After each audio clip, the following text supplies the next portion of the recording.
E aí galera, tudo bem com vocês? Vamos falar sobre liderança, um assunto que sempre cai nas provas também, dentro de gestão de pessoas e muitas vezes até destacado no edital como um assunto à parte. Quando a gente fala de liderança, a gente tem que conhecer um pouquinho primeiro sobre hierarquia e autoridade, para depois a gente entender melhor liderança. E aí eu até coloquei peraí, só um minutinho, galera. Eu até coloquei uma imagem aqui, né, retratando essa coisa da hierarquia, da autoridade e da liderança, né? Aqui a gente tem em cima o chefe, né?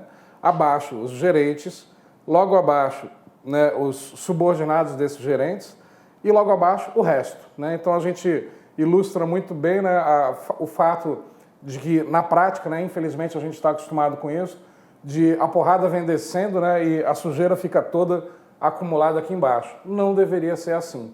Né? Um líder de verdade, ele repassa a pressão que ele recebe, as metas, os resultados, ele cobra, mas ele também contribui para que as pessoas atinjam esses resultados de forma positiva, como a gente vai ver aqui no decorrer da explanação. Então, quando a gente fala de hierarquia e autoridade, a gente está falando, né, o que é hierarquia? Hierarquia é aquela sequência lógica de quem manda em quem. E, óbvio, né, as pessoas que estão numa posição hierárquica mais elevada têm maior autoridade sobre as outras pessoas. Muitas vezes o processo decisório ele é centralizado na cúpula da hierarquia. O que isso significa? Que as decisões são tomadas apenas por quem está lá em cima, né? Apenas por diretores, presidentes de empresa, etc. Em outras organizações, existe a descentralização da autoridade. Isso é, as pessoas podem tomar decisões com uma certa autonomia. Então vamos ver aqui os conceitos iniciais. Quando nos referimos à hierarquia e autoridade, nos referimos à tomada de decisão, principalmente por parte de uma organização, independentemente de sua finalidade, se ela é lucrativa ou não, sempre vai ter hierarquia. Na maioria das vezes, devemos obrigatoriamente levar em consideração o planejamento estratégico adotado por essa organização. Por que levar em consideração o planejamento estratégico? Existem 3 níveis de planejamento: estratégico, tático e operacional. O nível estratégico ele é feito pela cúpula da organização a longo prazo, colocando aonde a organização pretende chegar.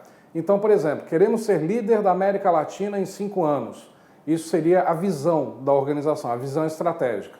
E aí, então, o planejamento estratégico vai colocar todos os recursos e o que deve ser feito para atingir essa visão. O planejamento tático é cada departamento definindo o que tem que ser feito para que todos juntos atinjam esse nível estratégico.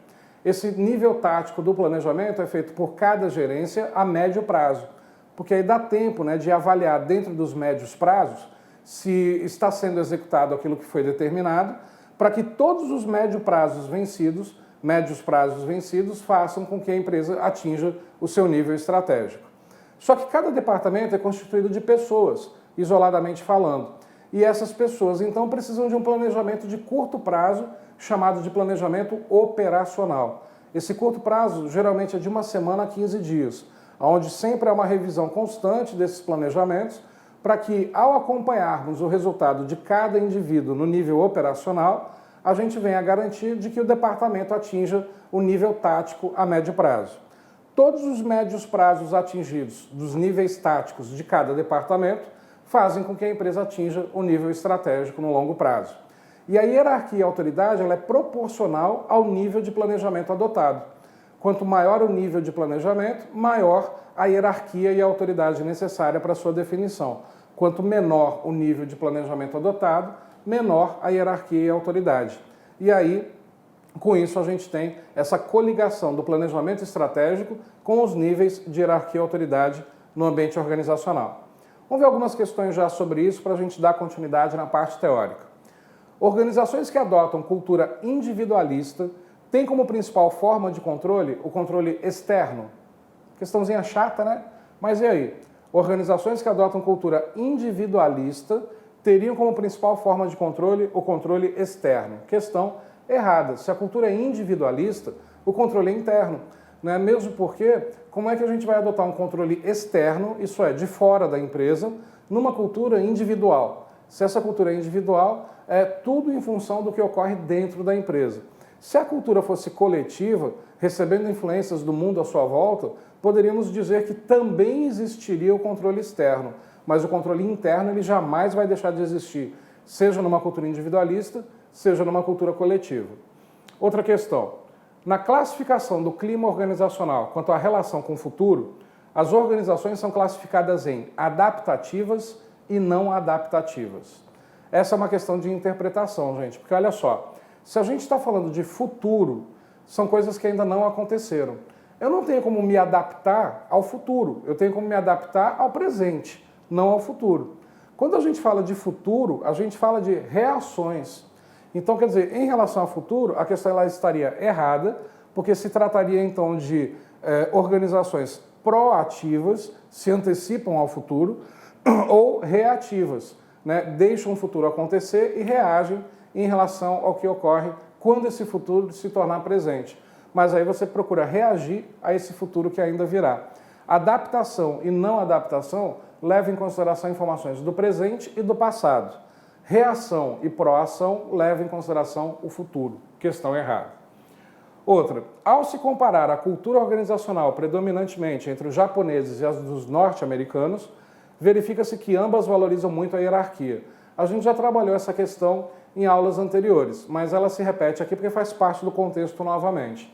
E realmente, como a gente já viu, no Japão e nos Estados Unidos a questão da hierarquia ela é muito forte, ela é muito predominante, ela é muito respeitada, por sinal. Sendo assim, questão correta. Pois bem, quando a gente fala então de hierarquia e autoridade, tem aquela relação com os níveis de planejamento que eu expliquei agora há pouco. Então, recapitulando isso agora de forma teórica, usando o linguajar que costuma cair nas provas. O planejamento organizacional pode ser dividido em 3 níveis, né? Estratégico, tático e operacional. No nível estratégico, é aquele que geralmente é executado com uma visão mais imediata, isto é, mais a longo prazo, e dada a sua natureza e seu grau de importância para a organização, representa um impacto mais amplo, profundo e duradouro sobre a mencionada organização. E isso é definido pela cúpula, né, a longo prazo, como eu falei anteriormente. Nível tático. O principal objetivo do planejamento tático é o de traduzir as decisões estratégicas em ações efetivas. Porque o planejamento estratégico, gente, ele levanta muitas informações, mas fazer estratégia mesmo é muito pouco. Ele tem uma visão ampla das estratégias que serão adotadas. O detalhamento das estratégias vem no nível tático, feito por cada gerente, né, a serem implementadas pelos mais diversos setores da organização. Dessa forma, o nível tático tem o seu foco mais específico. Né? No nível tático, existe um menor nível de incerteza para a tomada de decisões, mesmo porque ele detalha mais as estratégias que serão adotadas e isso diminui substancialmente o nível de incerteza. E no nível operacional, né, os esforços são direcionados para cada processo ou projeto da organização. São aplicadas em setores específicos e apresentam impactos limitados, né, a cada pessoa. E aí, caso a pessoa erre, né, ou não contemple, não consiga preencher tudo que foi planejado para aquela semana, dá tempo de corrigir. Para a semana seguinte, a gente joga os objetivos que deveriam ser atingidos na semana seguinte e o que faltou da semana anterior.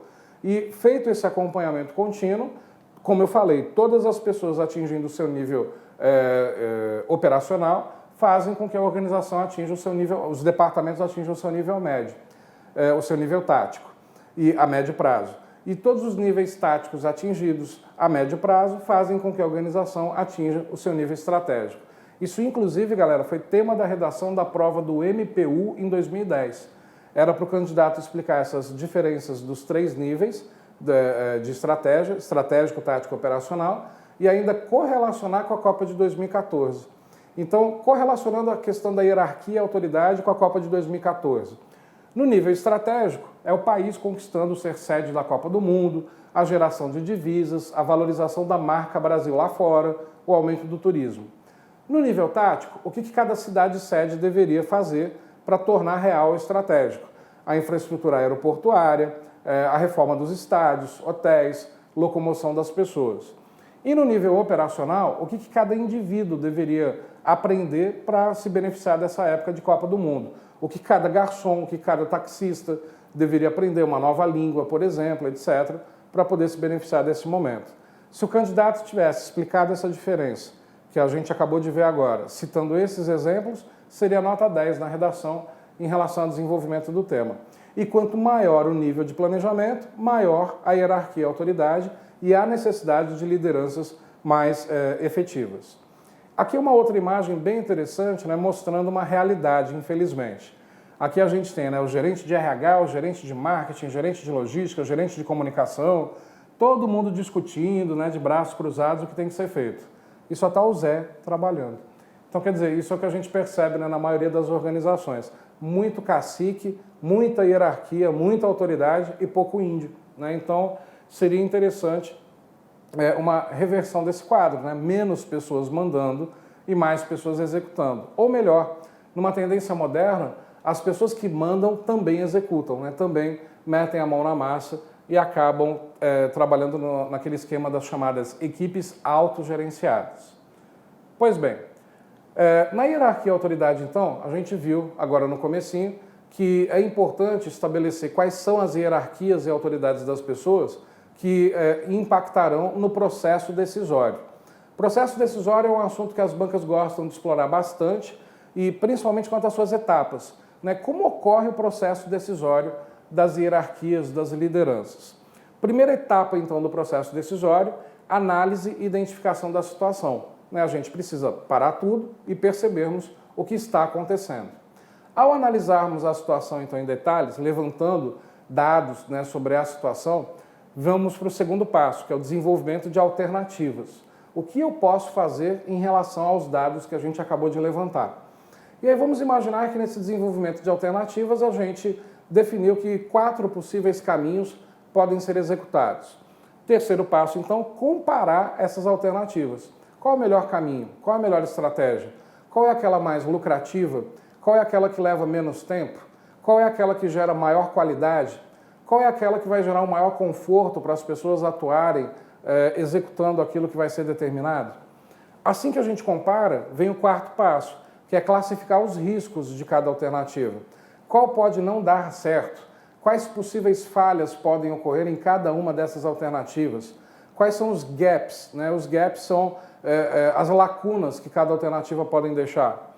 E aí, então, a gente vai para o quinto passo, que é escolher a melhor alternativa depois de ter avaliado, né, os riscos e os seus aspectos positivos. Escolhemos a melhor alternativa, vem o sexto, executar e avaliar se realmente foi a melhor alternativa que poderia ter sido escolhida. Não sendo que sirva de exemplo para a empresa não seguir mais aquele tipo de caminho. Sendo a melhor alternativa, procuraremos melhorá-la, né, sempre que uma situação parecida ocorrer novamente. Percebe que essas etapas do processo decisório não é só no ambiente organizacional.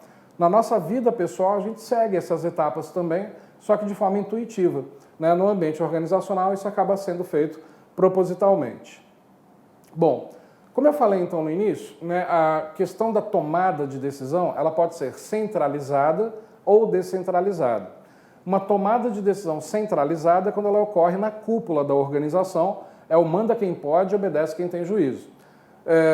A grande vantagem da decisão centralizada é que essa decisão geralmente é mais rápida, porém imprecisa. Por quê? Porque as pessoas que tomam decisões lá na cúpula muitas vezes estão distantes de onde o problema realmente ocorre, próximo ao cliente provavelmente. Quando a gente tem uma tomada de decisão descentralizada, se dá mais autonomia para as pessoas tomarem decisões. E aí essas decisões são tomadas por pessoas que estão vivenciando o problema dentro da empresa. Geralmente as decisões são mais precisas, porém demoram um pouco mais de tempo. Por quê? Porque a gente vai trocar informações com os outros colegas até decidirmos o que realmente vamos fazer. Leva um pouco mais de tempo, porém é mais precisa. E pensando na exigência do cliente do século XXI, é melhor que a decisão seja descentralizada, mas que ela consiga chegar num nível tão intenso de perfeição que ela consiga ser rápida e precisa com essa tomada de decisão realizada pelas pessoas que estão nos níveis hierárquicos mais baixos, desde que elas tenham autonomia para isso. Então, a centralização é a maneira na qual a localização da tomada de decisão está próxima do topo hierárquico da organização. Já a descentralização pressiona os níveis hierárquicos mais baixos, né, a tomarem decisões e, consequentemente, a empresa evolui muito mais na decisão descentralizada.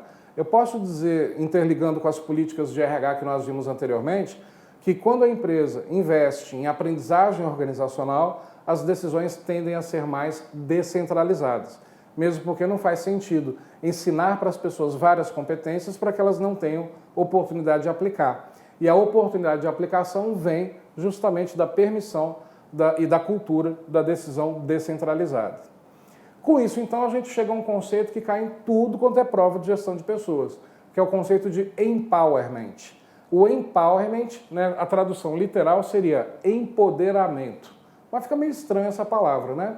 Vamos transformar essa palavra em delegação de autoridade. O que seria o empowerment, ou empoderamento, ou delegação de autoridade?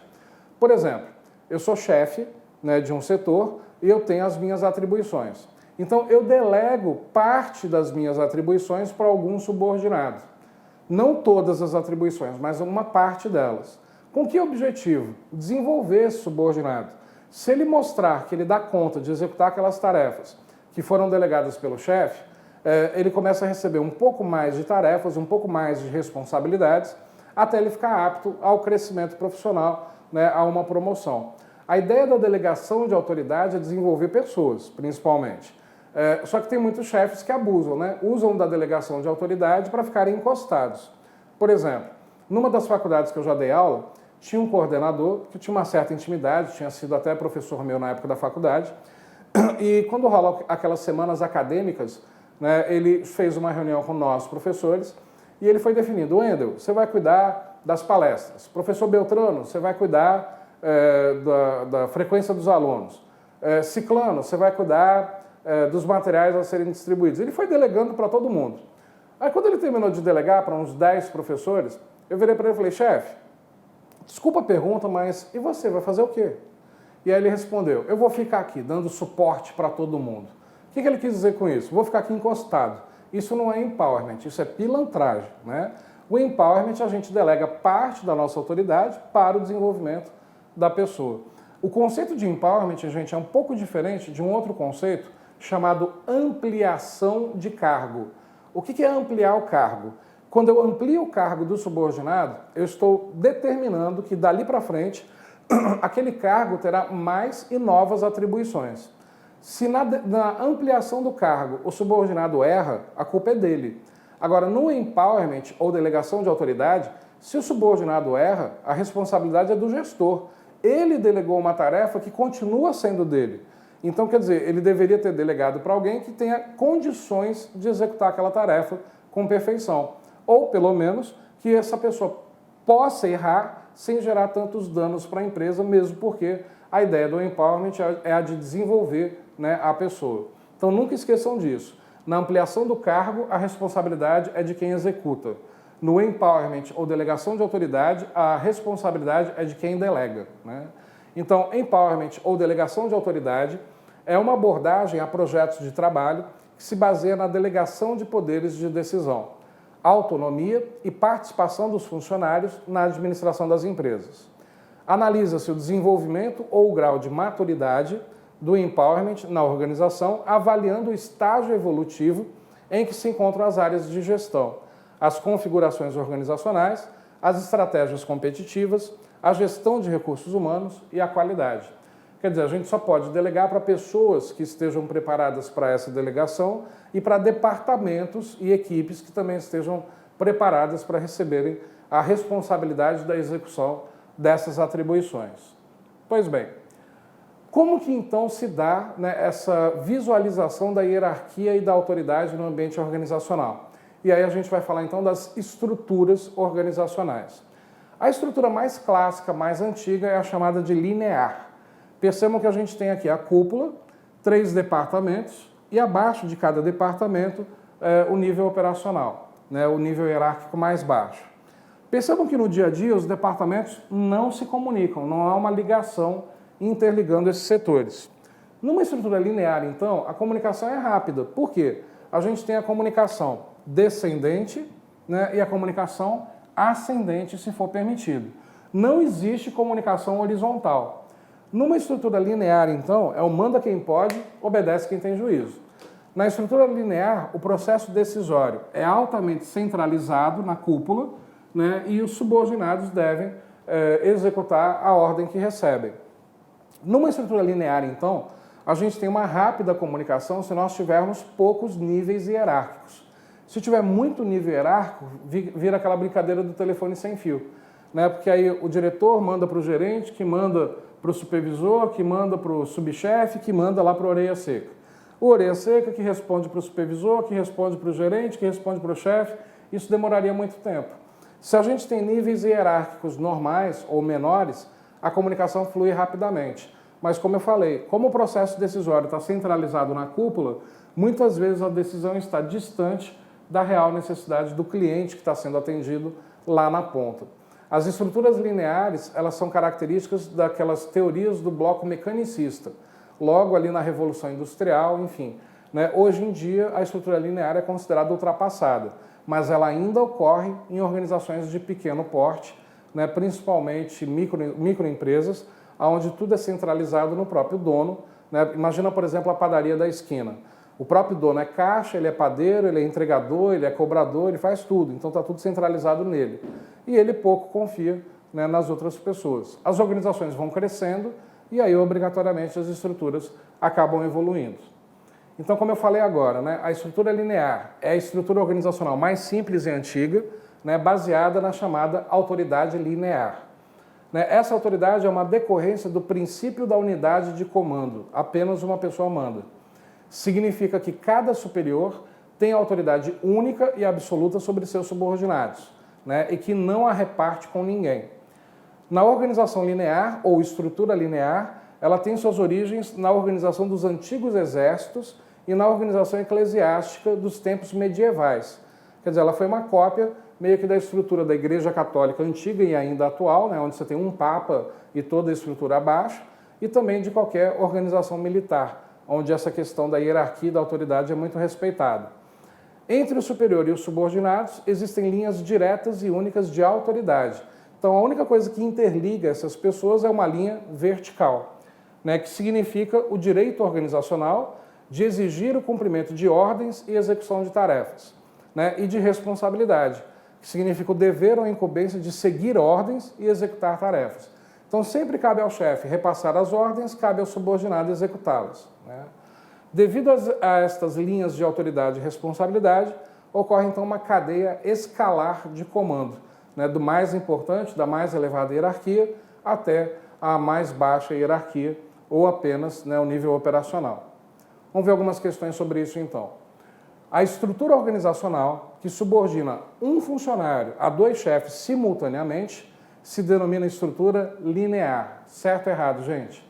Errado, né? Se a gente tem a unidade de comando na linear, questão errada. Chefias generalistas, estabilidade e constância nas relações são características próprias da estrutura organizacional linear. E aí, certo ou errado? Percebe que numa estrutura linear, o chefe manda em tudo, então é chefia generalista.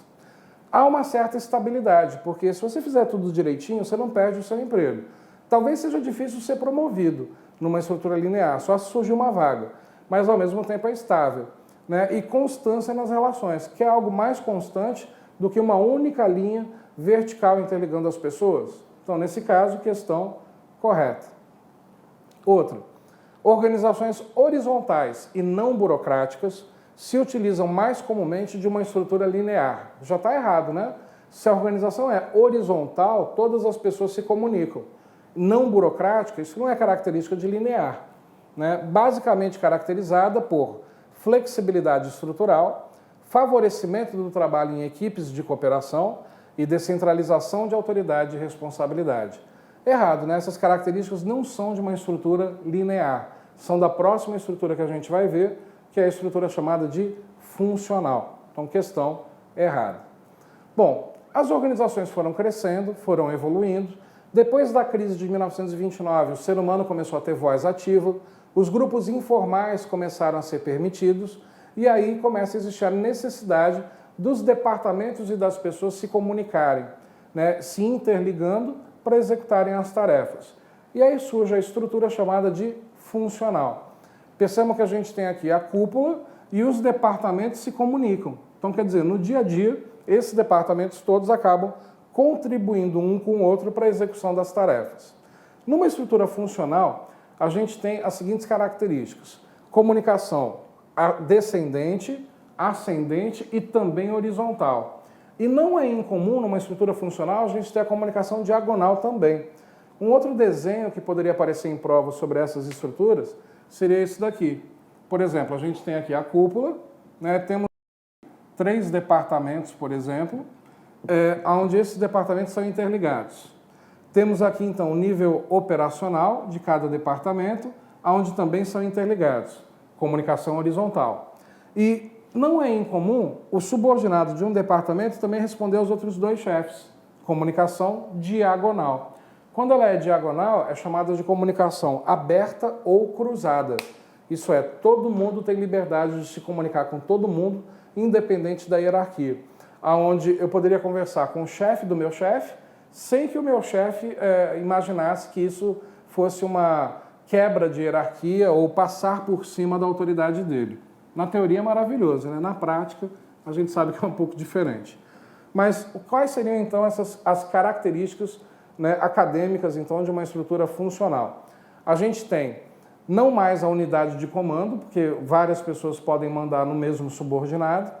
A comunicação é um pouco mais demorada, porque as pessoas precisam trocar ideias entre si, mas o processo decisório mais descentralizado e mais preciso, mais próximo das realidades, né, do cliente, por exemplo. Então, a organização funcional é a estrutura organizacional que aplica o princípio funcional ou o princípio da especialização das funções. Né? O staff ou assessoria funcional decorre desse princípio, que separa, distingue e especializa. Nota-se que, à medida que as empresas crescem e seu ambiente se torna mutável e competitivo, aumenta consideravelmente a necessidade de órgãos especializados capazes de proporcionar conselhos e inovações rápidas e substanciais. Essa flexibilidade indispensável à organização competitiva e inovadora é um dos principais fracassos da estrutura linear, que não tem essa maleabilidade como a gente viu. Esta somente funciona em um ambiente estável e rotineiro.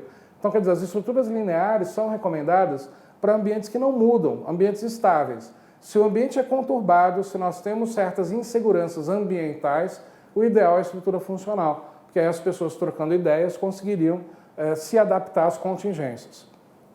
Taylor, como a gente viu lá nas teorias clássicas, foi um dos defensores da organização funcional, ao defrontar-se com o excessivo e variado volume de atribuições concentradas nos mestres de produção de uma siderúrgica americana, que adotava a organização linear. Ele achava que a especialização do operário deveria ser acompanhada pela especialização dos supervisores e da gerência, por meio de uma estrutura funcional. Quer dizer, percebe, já nas épocas clássicas, os autores, embora focados em tarefas, já imaginavam que uma estrutura funcional seria mais adequada com a troca de informações entre as pessoas, embora cada pessoa se especializando em cada atividade, mas uma contribuindo com a outra na execução dessas tarefas. Vamos ver como que a estrutura funcional já caiu em provas? Vamos ver algumas questões aqui. A departamentalização é influenciada por atos de descentralização funcional e de delegação de competência.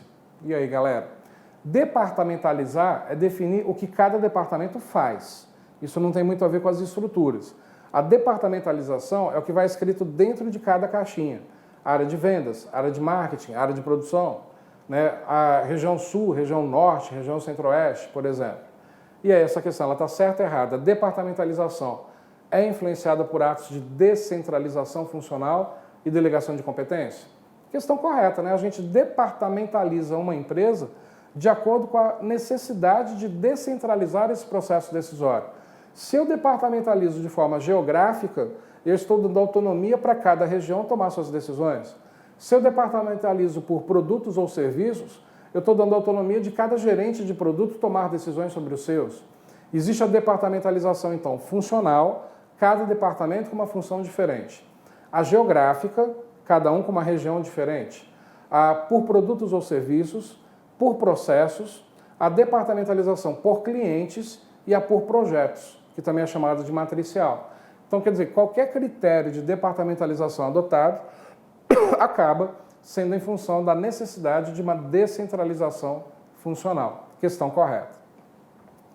Caso o Ministério das Comunicações busque contemplar uma estrutura que disponha seus órgãos componentes em áreas especializadas, em assuntos específicos, e que possua servidores especialistas nesses temas, essa disposição caracterizará uma estrutura funcional?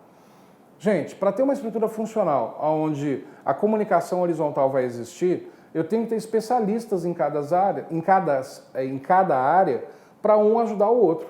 Realmente, há necessidade de uma especialização maior numa estrutura funcional. Questão correta. Nos seus primeiros estágios, isso é, logo que abrem, muitas organizações usam a estrutura organizacional funcional, adicionando eventualmente departamentos de assessoria e dando ênfase a um controle burocrático. E aí, certo ou errado, galera? Se a organização acaba de abrir as suas portas, geralmente a estrutura é linear, como a gente viu antes. Questão errada. Uma estrutura funcional ela ocorre quando a organização amadurece ou cresce em tamanho com a real necessidade da descentralização do processo decisório. Questão errada. Bom, uma outra estrutura que existe é a chamada linha staff. O que é o linha staff? Staff a gente já viu em administração, que significa assessoria. Então, por exemplo, nessa empresa temos um presidente, 3 diretores. Percebe que os diretores não se comunicam no dia a dia, seria uma estrutura linear. Só que esse presidente está sobrecarregado. Ele precisa executar as tarefas a qual ele se destina e a atividade meio dele está tomando muito tempo.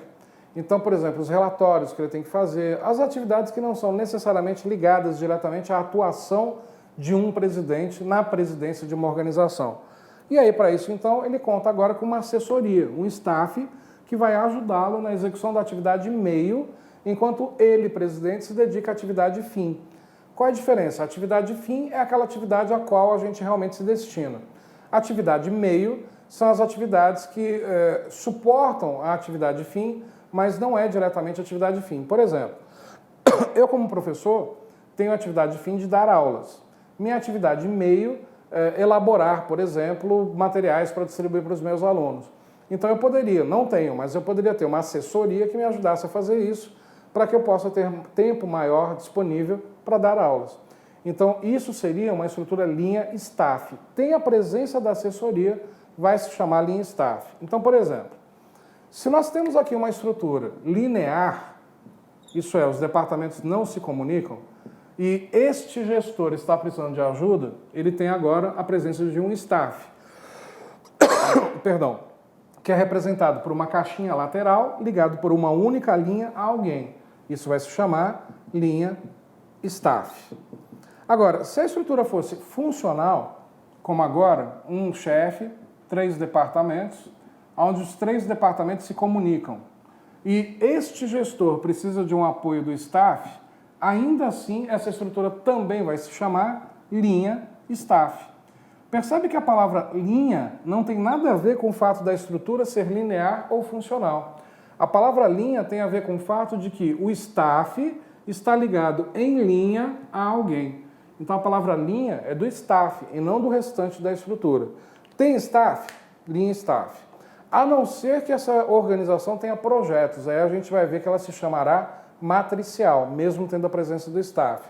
Mas se for uma estrutura ou linear ou funcional, que tenha a presença da assessoria, sempre se chamará linha staff. Então, é correto afirmar, galera, que o staff pode ocorrer tanto numa estrutura linear como funcional? Questão correta. Né? O linha staff pode ocorrer em qualquer uma das duas. Qual é a grande vantagem, né, da presença do staff?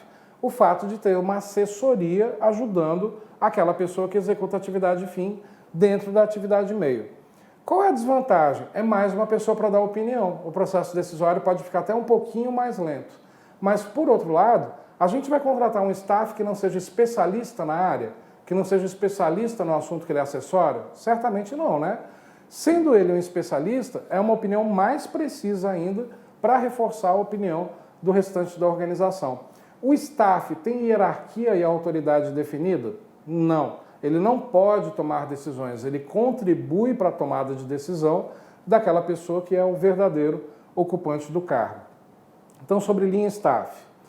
Cabendo-lhes a prestação de serviços especializados e de consultoria técnica, né, os staffs influenciam indiretamente o trabalho dos órgãos de linha. né, por meio de sugestões, recomendações, consultoria, prestação de serviços, né, como planejamento, controle, levantamentos, né, relatórios, etc. Assim, os órgãos de staff assessoram os órgãos de linha, né, por meio de sua especialização técnica.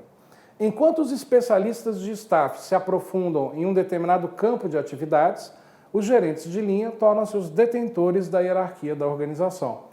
Como eu falei anteriormente, então o staff está ali para dar um apoio, né, para dar um suporte, né, às pessoas que se encontram naquela linha organizacional. Vamos ver como isso já caiu em prova.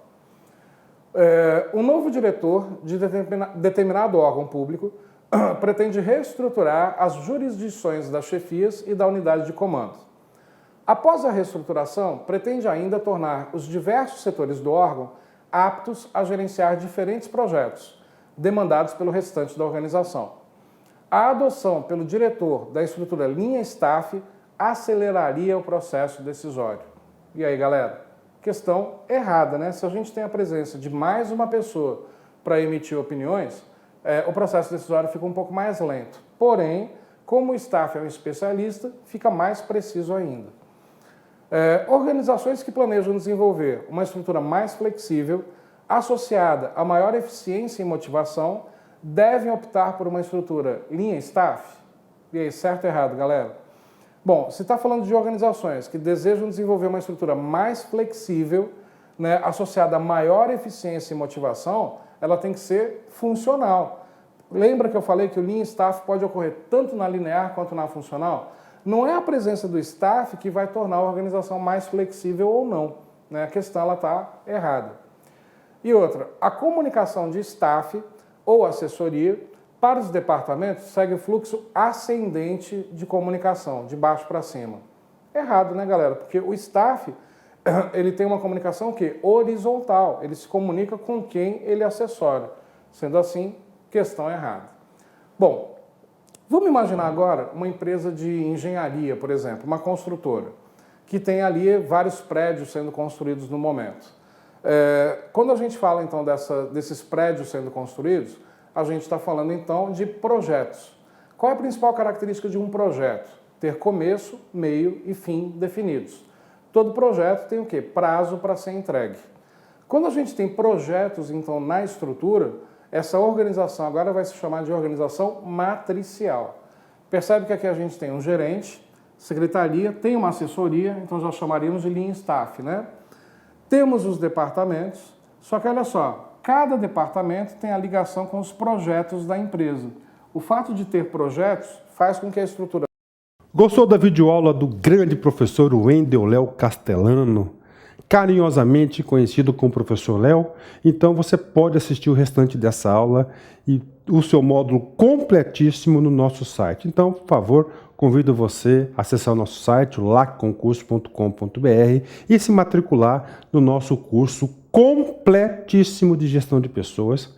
Nós temos 31 horas de videoaulas de gestão de pessoas exclusivas para você. Detalhe, esse curso custa apenas R$ 60 e você terá direito a 60 dias de acesso, ou seja, R$1 por dia. Pode ter certeza que aqui no Lacconcursos é o melhor custo-benefício do mercado. Pode vir, pode efetuar sua matrícula, que eu tenho certeza que não irá se arrepender. Além disso, esse curso de gestão de pessoas, o professor Luiz Antônio e o professor Wendel Léo garante para vocês o seguinte, que irá deixar você bastante competitivo para qualquer concurso público, quer seja municipal, estadual ou federal. Tá certo, meus amigos? Então o convite está feito, vem estudar conosco aqui no Lacconcurso. Forte abraço, fique com Deus. Tchau, tchau.